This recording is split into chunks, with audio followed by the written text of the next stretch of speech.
One of the things that I've learned and experienced over this is that when people teach or preach or talk about it, they don't really have a face other than the one they see on the news.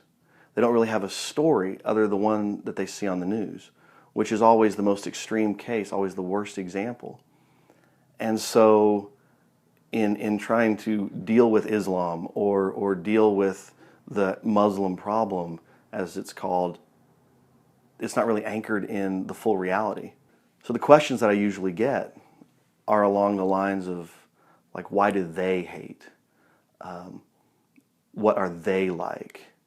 What are we going to do about them? And it's always this struggle because it's they and them, this faceless, storyless, monolithic entity. And one of the funny things that tends to happen is when people say, well, why do they hate? And it's like, well, they don't hate. They don't all hate. I mean, I have this whole family, and I have seen, I've been to these places, and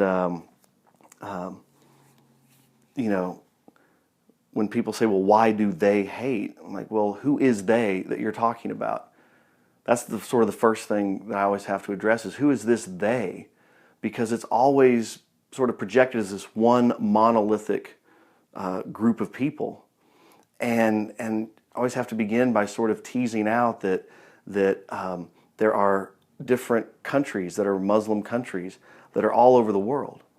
One of the and those countries and those places have different cultures and different understandings, and that there's different interpretations within Islam. And so we can't just say there's this one collective 1.5 billion they.